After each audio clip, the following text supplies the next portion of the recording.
Dengan orang yang suka mencaci suguhan atau makanan karena tidak cocok seleranya. Rasa hati pemberi ngenes, Beb, soalnya ngalamin.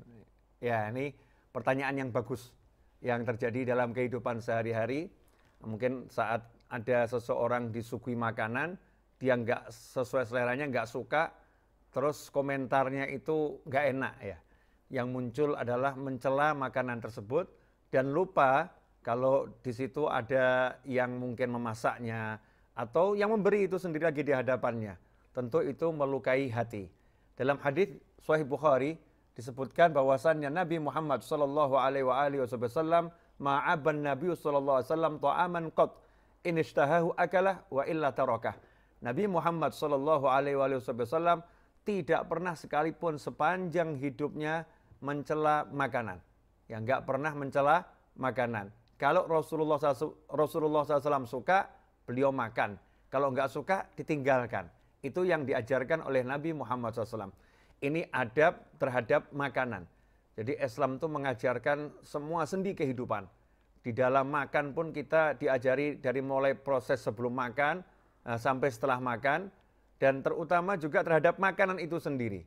Karena makanan ini tidak datang serta-merta ya. Datang ini ada yang memasakkan, mungkin ada yang ngasih hadiah. Ya. Kalau kita beli di suatu tempat ada yang jualan. Atau yang wujudnya bukan buatan manusia, artinya bukan olahan tapi asli dari ciptaan Allah Ta'ala yang murni. Seperti buah-buahan, mungkin ada makan apel, makan durian dan lain sebagainya.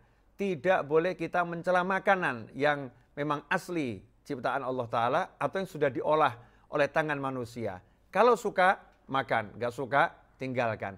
Kenapa seperti itu? Karena tanpa kita sadari, mencela makanan itu punya akibat buruk dua. Yang pertama, yang memasak akan terluka hatinya. Yang memasak akan terluka hatinya, dan itu melukai saudara kita yang sudah berbuat baik kepada kita. Kalau itu istri yang masak, maka istri akan terluka. Kalau itu pembantu yang masak, maka pembantu akan terluka. Kemudian yang kedua adalah orang lain di sekitar kita. Bisa jadi kita nggak suka, tapi yang di sekitar kita itu suka. Tapi karena udah terlanjur kita cela makanan tersebut, kita komentar yang nggak baik, mungkin seleranya akan turun. Sehingga kita merusak selera makan orang lain. Ya, kita merusak selera makan orang lain. Lihatlah betapa detil ajaran Nabi Muhammad SAW. Mungkin muncul pertanyaan berikutnya. Bagaimana kalau ini dalam proses belajar memasak, atau mungkin masakan pembantu, ya masakan yang di rumah kurang enak, kita pengen mengomentari. Jadi kita nggak boleh mencela makanan itu dalam wujud seperti ini. Misal, wah asinnya ya, Masya Allah asin banget nih makanannya ini. Ini rotinya kok keras banget ini ya. Ini busuk nih, nggak boleh komentar seperti itu. Tapi kalau kita mau ngajarin, kita boleh ngomong begini kepada yang masak. Ini masakan kamu enak. Cuman kalau garamnya dikurangi, insya Allah lebih enak. Nah, ini ngomong kepada yang masak dengan cara yang harus niat untuk ngajari.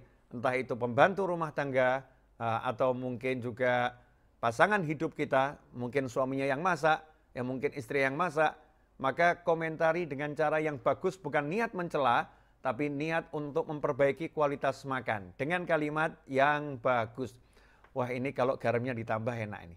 Oh, ini garamnya kalau dikurangi lebih enak ini. Jadi nggak ada yang nggak enak. Judulnya semua lebih enak. Itulah adab yang harus kita terapkan dalam makan. Kenapa ini dibahas sekarang? Karena ini bulan Ramadan, ya mungkin ada yang mengirimkan makanan untuk santap berbuka atau untuk sahur, atau mungkin dimasakkan oleh keluarga untuk sahur, untuk berbuka. Maka kalau suka makan, nggak suka jangan dimakan ya, dan jangan dikomentari yang negatif. Jangan dicela makanan tersebut, hargai yang memasak. Insya Allah kita bertemu pada episode tanya jawab berikutnya. Terus kirim soal-soal Anda, nanti insya Allah akan saya pilih dan akan saya jawab ke nomor WhatsApp saya di 081 22 80 60 916. Jazakumullah khairan.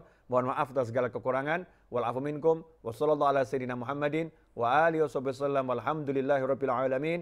Wassalamualaikum warahmatullahi wabarakatuh.